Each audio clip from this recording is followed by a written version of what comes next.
আসসালামু আলাইকুম। Civil engineering fundamentals চ্যানেলের পক্ষ থেকে আমি ইঞ্জিনিয়ারিং মারুফ আছি আপনাদের সাথে। আমাদের বিল্ডিং ম্যানুয়াল ডিজাইনের হ্যান্ড ক্যালকুলেশনের সিরিজ টিউটোরিয়ালের গত পর্বে আমরা 2A স্ল্যাবের ম্যানুয়াল ক্যালকুলেশন দেখতেছিলাম। সেখানে আমাদের গত পর্বে আমরা ইফেক্টিভ ডেপথ পর্যন্ত আসছি, অর্থাৎ আমাদের ক্যালকুলেশন করার পরে থিকনেস নির্ণয় করার পরে মোমেন্ট নির্ণয় করার পরে এরপরে আমরা দেখতেছিলাম যে আমাদের স্ল্যাবের থিকনেসটা ঠিক আছে কিনা, ইফেক্টিভ ডেপথের সাপেক্ষে আমাদের মিনিমাম স্টিল রেশিওর সাপেক্ষে আমাদের ইফেক্টিভ ডেপথটা minimum effective depth for maximum steel রেশিওর জন্য ঠিক আছে কিনা এই জিনিসটা আমরা চেক দিচ্ছিলাম। তো দেখলাম যে আমাদের ওকে আছে। তো এখন আমাদের মোস্ট ইম্পর্টেন্ট পার্ট, গুরুত্বপূর্ণ পার্ট, সেটা আমাদের রেইনফোর্সমেন্ট ক্যালকুলেশন করতে হবে। তো আমরা যদি আমাদের প্যানেলটা দেখি, আমাদের স্ল্যাব প্যানেলটা এরকম ছিল, একদিকে 12 ফিট ক্লিয়ার স্প্যান, আরেকদিকে 16 ফিট ক্লিয়ার স্প্যান। তো 12 ফিটের ক্লিয়ার স্প্যানকে আমরা শর্ট ডিরেকশন বা এ ধরেছি, আর যেটা আমাদের বড় ছিল 16 ফিটের সেই এরিয়াটাকে আমরা বি ধরেছি। তো এর সাপেক্ষে আমাদের এটা শর্ট ডিরেকশন, এটা আমাদের লং ডিরেকশন, অর্থাৎ এ ডিরেকশন বরাবর আমাদের শর্ট ডিরেকশন আর বি ডিরেকশন বরাবর লং ডিরেকশন। তো এখানে আমাদের রেইনফোর্সমেন্টও দুই দিকে বের করতে হবে। Reinforcement at short direction.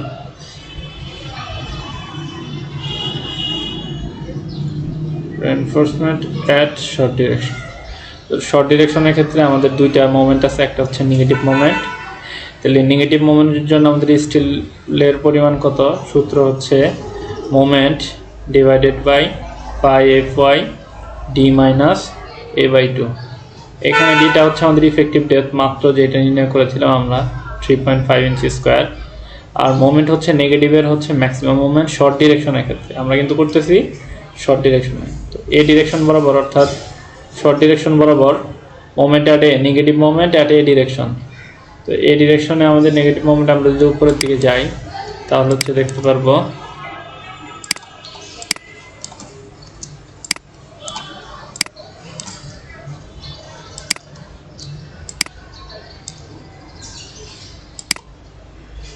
এখানে আমাদের এই ডিরেকশন বরাবর ছিল 2.44 কিপ ফিট, আর আমাদের এই ডিরেকশন বরাবর পজিটিভ মোমেন্ট ছিল 1.46। তো আমরা এই ডিরেকশন বরাবর মোমেন্টটা নির্ণয় করে ফেলি।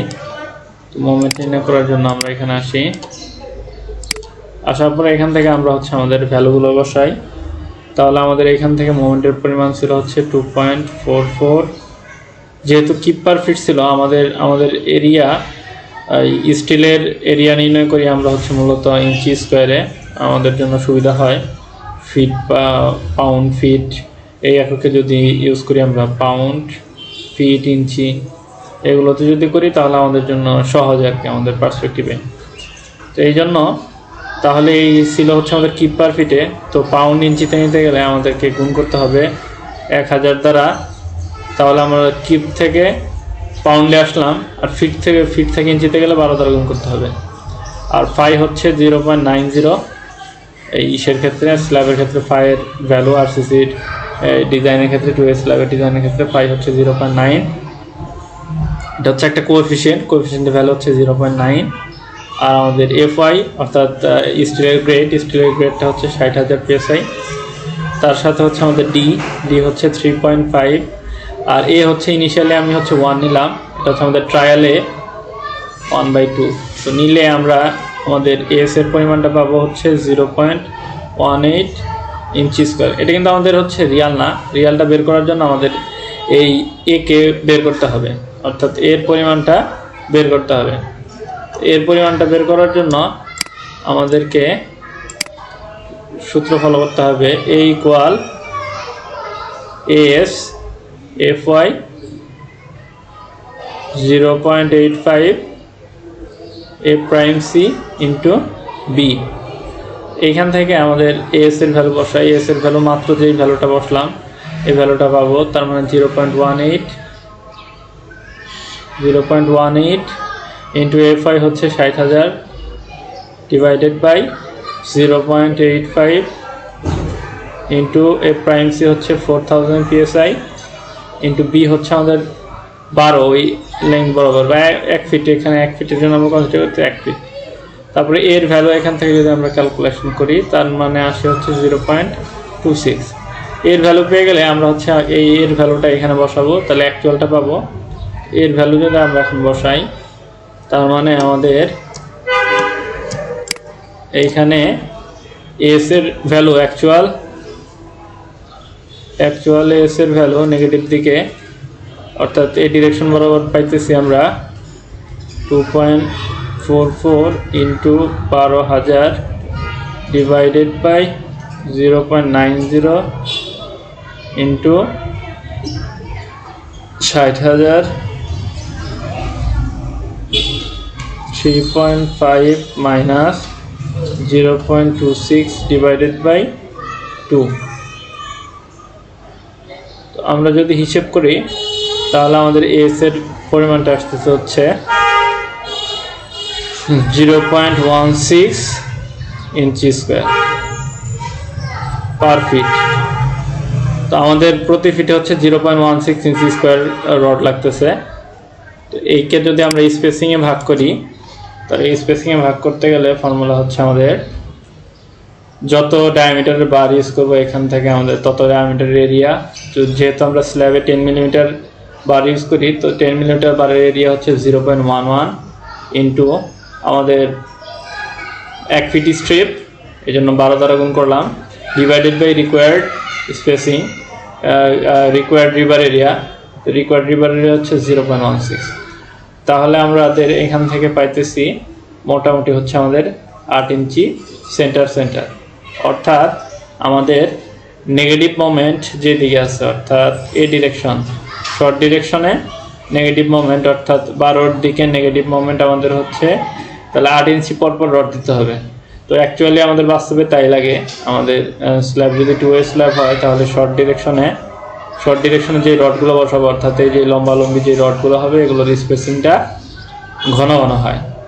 অর্থাৎ এই ডিরেকশনে যে রডগুলো, এই ডিরেকশনে যেই রডগুলো বসবে, অর্থাৎ লং ডিরেকশনে তো এই যে শর্ট রড লং রড বললে আসলে আপনাদের বুঝতে অসুবিধা হবে। অর্থাৎ শর্ট ডিরেকশন বরাবর রড, অর্থাৎ তার পারপেন্ডিকুলার যে রড, এগুলো হচ্ছে শর্ট ডিরেকশন বরাবর রড। এগুলোর স্পেসিংটা হচ্ছে কম হয়।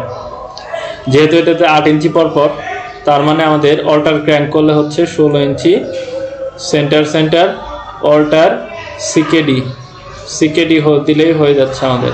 তো যেহেতু এইটা আমাদের হচ্ছে 8 ইঞ্চি মেনটেন করতে হবে, তার মানে রডটা যদি আমাদের এরকম একটা নির্দিষ্ট ডিস্টেন্স L/3 অথবা L/4 ডিস্টেন্সে আমরা যদি রডটা নেগেটিভ জোন হয়, তো নেগেটিভ জোন হইলে এই ডিস্টেন্স বরাবর আমাদের হচ্ছে এক্সট্রা টপ মেনটেন করতে হবে।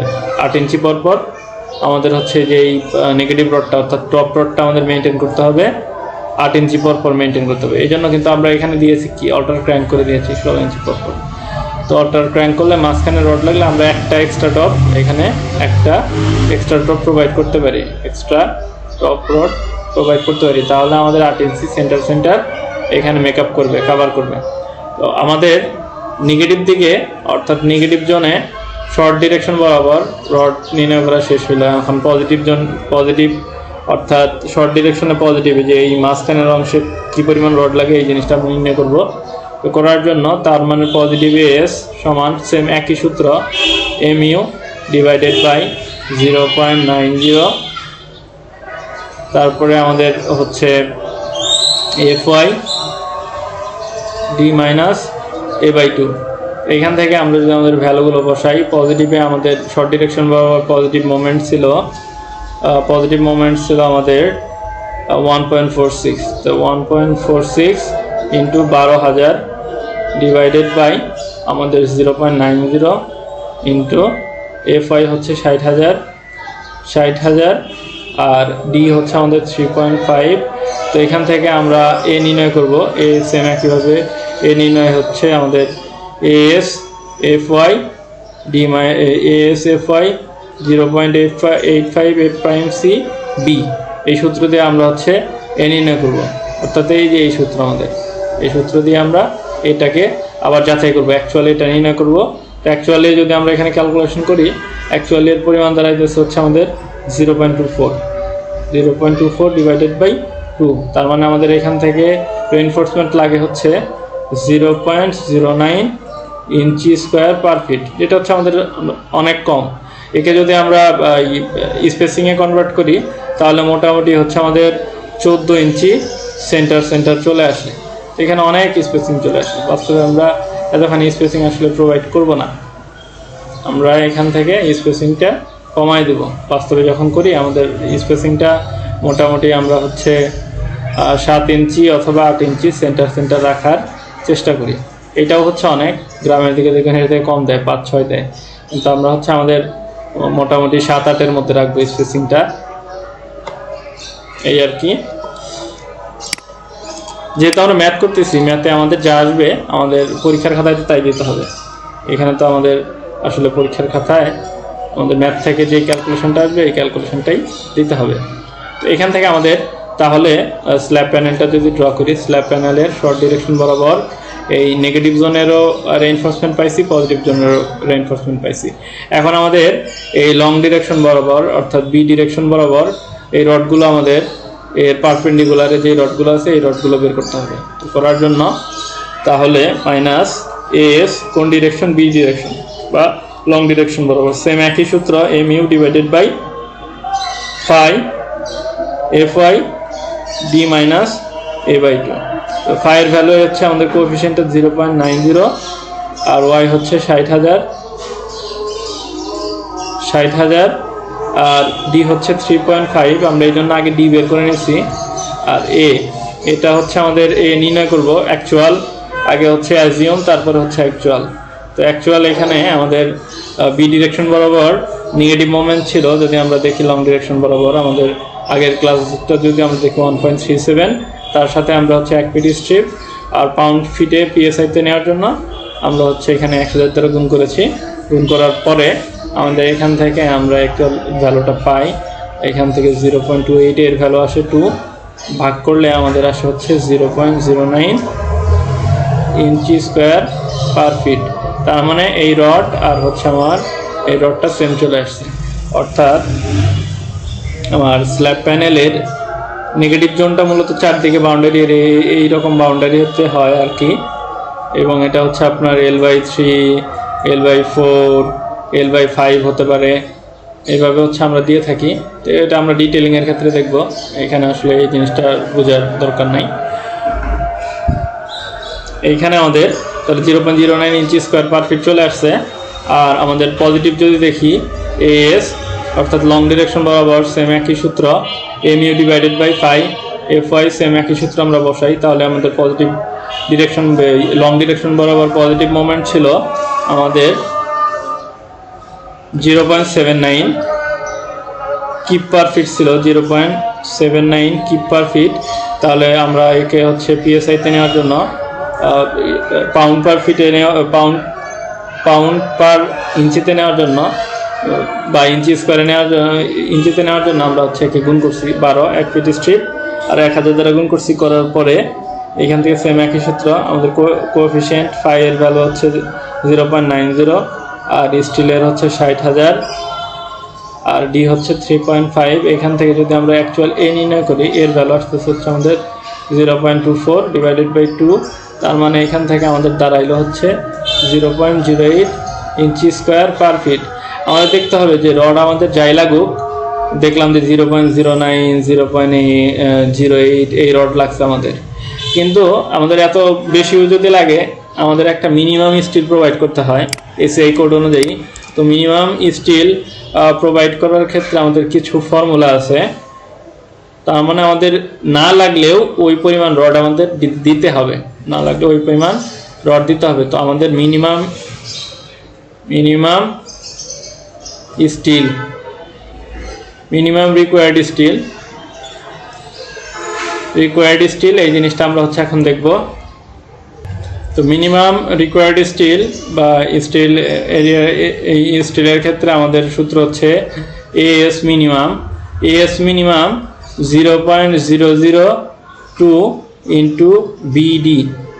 কখন হবে বিডি বলি বা বিটি বলি, যাই বলি না কেন, যখন হচ্ছে আমাদের 40 or 50 গ্রেডের রড হবে, 40 or 50 গ্রেডের রড হবে, তখন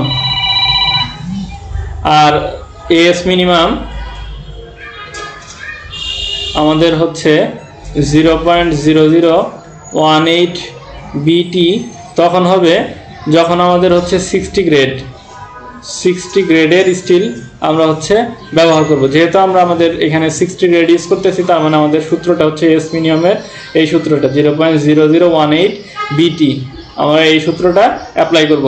তো আবার আরেকটা সূত্র আছে এস মিনিমাম, যখন আমাদের রডটা 60 গ্রেডের উপরে হয়ে যাবে তখন আমাদের সূত্র হচ্ছে এস মিনিমামের 0.0018 প্লাস 60,000, যেহেতু 60 গ্রেডের উপরে যাইতেছে এই জন্য 60,000 ডিভাইডেড বাই আমাদের হচ্ছে এফআই, অর্থাৎ যত গ্রেডের আমরা হচ্ছে রড ইউজ করব।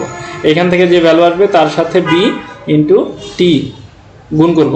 তো গুণ করলে আমাদের যেই রিকোয়ার্ড স্টিল এরিয়া আসে এই মিনিমামটা আমাদের প্রোভাইড করতেই হবে, মিনিমামটা আমাদের প্রোভাইড করতে হবে। তো আমাদের ক্ষেত্রে আমরা মিনিমামটা এখন হচ্ছে নির্ণয় করব। মিনিমামটা নির্ণয় করতে গেলে তাহলে আমাদের এস মিনিমাম 0.0018 বি হচ্ছে আমরা 1 ফিটের জন্য করবো, এই জন্য 12 ইঞ্চি, আর টি হচ্ছে আমাদের ছিল 4.5। তো এখান থেকে আমাদের এরিয়া আসতেছে আমাদের এখান থেকে যদি আমরা ক্যালকুলেশন করি, আমাদের ক্যালকুলেটর আনি এখানে 0.0018 ইন্টু 12 ইন্টু 4.5, তো এখান থেকে আমাদের মোটামুটি 0.09 ইঞ্চি স্কোয়ার আসতেছে।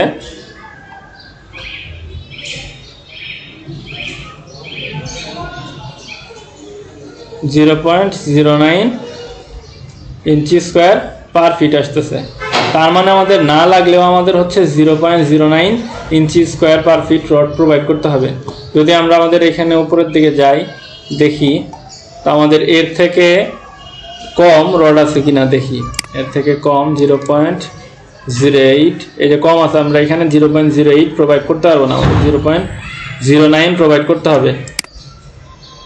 অর্থাৎ আমরা 0.08 প্রোভাইড করতে পারবো না, আমাদেরকে 0.09 inch square per feet rod minimum provide করতে হবে। তাহলে 0.09 ইঞ্চি স্কোয়ার পার ফিট মানে আমরা যদি ক্যালকুলেশন করি, আমাদের 10 মিলিমিটার রড 0.11 এরিয়া ইন্টু 12 ইঞ্চি বা 1 ফিট স্ট্রিপের জন্য আমরা ক্যালকুলেশন করতেছি, ডিভাইডেড বাই রিকোয়ার্ড এরিয়া হচ্ছে 0.09। তাহলে আমরা যদি আমাদের ক্যালকুলেটর দিয়ে হিসাব করি তাহলে আমরা হিসাব করলে পাই 0.11 ইন্টু 12 ডিভাইডেড বাই 0.09, মোটামুটি 14 ইঞ্চি স্কোয়ার আর কি, 14 ইঞ্চি সেন্টার 14 ইঞ্চি সেন্টার। অর্থাৎ আমাদের মিনিমাম হচ্ছে 14 ইঞ্চি সেন্টার রড হচ্ছে প্রোভাইড করতে হবে। এর থেকে বেশি স্পেসিং আসলে আমরা এই স্ল্যাবের ক্ষেত্রে প্রোভাইড করতে পারবো না। অর্থাৎ আমাদের এই শর্ট ডিরেকশন বরাবর রড, লং ডিরেকশন বরাবর রড যে আমাদের লাগবে, আমাদের মিনিমাম 14 ইঞ্চি সেন্টার প্রোভাইড করতে হবে। তো আমরা হচ্ছে দেখেছি আমাদের নেগেটিভ মোমেন্ট বেশি আসছিল শর্ট ডিরেকশন বরাবর, অর্থাৎ এইখানে আমাদের 8 ইঞ্চি পর মেনটেন করতে হয়। তার মানে আমাদের এই স্ট্রেইট রড বা আমাদের বটম যে রড আছে, বটম রড আমরা 14 ইঞ্চি পর মেনটেন করার জন্য 7 ইঞ্চি সেন্টার অল্টার ক্র্যাঙ্ক আমরা হচ্ছে ইউজ করলে হয়। অল্টার ক্র্যাঙ্ক ইউজ করলে আমাদের 14 ইঞ্চি মেনটেন হয়ে যাবে।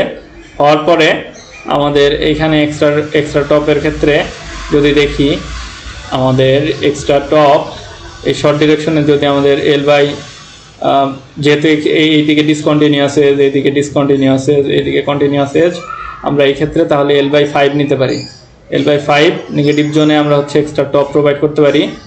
তো L/5 এই জোনে যদি আমরা প্রোভাইড করি, তার মানে আমরা মাঝখানে একটা করে এক্সট্রা টপ, একটা 10 মিলি এক্সট্রা টপ প্রোভাইড করলে আমাদের হয়ে যাচ্ছে। তো আমি যদি এটা হচ্ছে একটা সেকশন আঁকি, ক্রস সেকশন আঁকলে রডগুলো এরকম দেখা যাবে।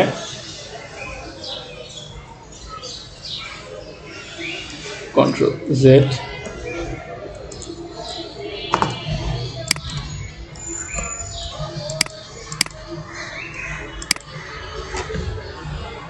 আমি যদি এরকম আঁকি, ক্রস সেকশনটা এরকম দেখা যাবে।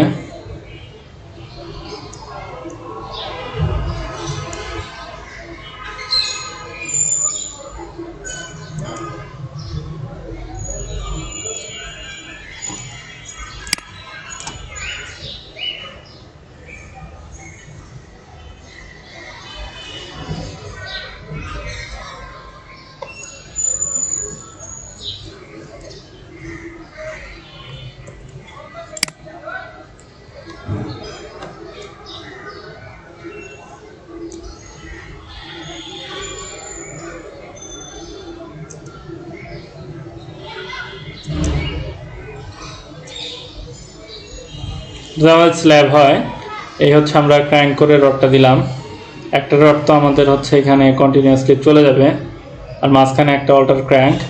তো এইখানে আমাদের এরকম এখানে তো এই রডটা নেগেটিভ মোমেন্টে কাজ করছে, আর এটা আমাদের হচ্ছে এই মাঝখানের এই অংশটা হচ্ছে আমাদের পজিটিভ জোন, এটা হচ্ছে আমাদের নেগেটিভ জোন, এটা হচ্ছে আমাদের পজিটিভ জোন, এটা হচ্ছে আমাদের নেগেটিভ জোন। অর্থাৎ নেগেটিভ জোনে আমাদেরকে 8 ইঞ্চি পর হচ্ছে মেনটেন করতে হবে মিনিমাম, আমরা আমাদের ক্যালকুলেশন থেকে পাইছি। আর পজিটিভ জোনে হচ্ছে 14 ইঞ্চি সেন্টার আমাদের মেনটেন করতে হবে। তার মানে আমাদের মোটামুটি যদি আমরা হচ্ছে 14 ইঞ্চি মেনটেন করতে চাই, 14 ইঞ্চি মেনটেন করার জন্য আমাদের হচ্ছে আমরা 14 ইঞ্চি সেন্টার তাহলে 28 ইঞ্চি আমাদের অল্টার ক্র্যাঙ্ক দিতে হইতেছে। 28 ইঞ্চি সেন্টার অল্টার ক্র্যাঙ্ক যদি দেই তাহলে আমাদের এই বটমে 14 ইঞ্চি মেনটেন হবে, কিন্তু টপে গিয়ে দেখা যাবে আমাদের টপে যে রড লাগতেছে 8 ইঞ্চি সেন্টার মেনটেন হবে না। তো টপে 8 ইঞ্চি সেন্টার মেনটেন করার জন্য আমাদের গ্যাপ হইতেছে তাহলে একটা এখানে হচ্ছে 28 ইঞ্চি, অর্থাৎ একটা টপ রড আর একটা টপ রড, মাঝখানে হচ্ছে আমাদের টপ না বলে ক্র্যাঙ্ক বলে একটা ক্র্যাঙ্ক রড আর একটা ক্র্যাঙ্ক রডের মাঝখানে ডিস্টেন্স 28 ইঞ্চি হয়ে যাচ্ছে। তাহলে গিয়ে বটমে আমাদের 14 ইঞ্চি মেনটেন হইতেছে, বটমে গিয়ে মেনটেন হইতেছে 14 ইঞ্চি, বাকি আমাদের টপে গিয়ে হচ্ছে 28 ইঞ্চি মেনটেন হইতেছে না। সেই ক্ষেত্রে আমাদের মেনটেন করার জন্য এইখানে আমাদের এক্সট্রা রডের প্রয়োজন পড়তেছে। তো এই হিসেবে করতো না, আমাদের অনেক বেশি হচ্ছে টপ রড লাগিয়ে দিতেছে, আমাদের এক্সট্রা টপ বেশি লাগতেছে, 3টা এক্সট্রা টপ লাগতেছে মোটামুটি। এখানে 28 যদি ভাগ করি 8 ইঞ্চি দ্বারা, 28 ভাগ 8, 28 ভাগ 8 যদি দেই তার মানে 3.5টা 4টা লাগিয়ে যেতেছে। এখানে এক্সট্রা টপ হিসেবে আমাদের 4টা রড মেনটেন করা লাগতেছে, অর্থাৎ 2টা রড তো আমার অলরেডি আছেই, আর 2টা এক্সট্রা আমার দেওয়া লাগতেছে, 2টা এক্সট্রা প্রোভাইড করা লাগতেছে। তো আমরা যদি এই ডিস্টেন্স মেনটেন করতে চাই 14 ইঞ্চি সেন্টার, তাহলে আমাদের যদি ক্র্যাঙ্ক হিসেবে দেই তাহলে আমরা হচ্ছে 28 ইঞ্চি সেন্টার অল্টার সিকেডি আমরা ইউজ করতে পারি। আর মাঝখানে আমাদের নেগেটিভ জোনে 8 ইঞ্চি সেন্টার মেনটেন করার জন্য আমাদের বাড়তি 2টা এক্সট্রা টপ প্রোভাইড করা লাগবে। এই হচ্ছে আমাদের ডিজাইন, আশা করি আপনারা বুঝতে পারছেন। তো এইভাবে আমরা হচ্ছে আমাদের স্ল্যাবগুলো ডিজাইন করে থাকি, 2A স্ল্যাব ম্যানুয়াল ক্যালকুলেশন করে থাকি। এক্ষেত্রে আমাদের জন্য আমরা যদি এক্সেল ডেভেলপ করি তাহলে আমাদের জন্য ক্যালকুলেশনটা খুবই সহজ, খুব দ্রুততার সাথে আমরা করতে পারি। জাস্ট আমরা প্যানেলের লেংথগুলো, ক্লিয়ার ডিস্টেন্সগুলো যদি দেই, সাথে হচ্ছে আমাদের কোন কেস পড়ছে এই কেসগুলো দিলে আমাদের অটো হিসেব ক্যালকুলেশন করে নেয়। এই ক্ষেত্রে আমার অলরেডি এক্সেল ডেভেলপ করা আছে, আমি এক্সেলটা আপনাদের সাথে শেয়ার করব। তো ভিডিওটি ভালো লাগলে অবশ্যই লাইক কমেন্ট শেয়ার করবেন, আর আপনি আমাদের চ্যানেলে নতুন হয়ে থাকলে অবশ্যই সাবস্ক্রাইব করে বেল আইকনে প্রেস করে রাখবেন, ভিডিও নতুন আপলোড করার পরে সাথে সাথে নোটিফিকেশনের মাধ্যমে পাওয়া যাবে। Thank you.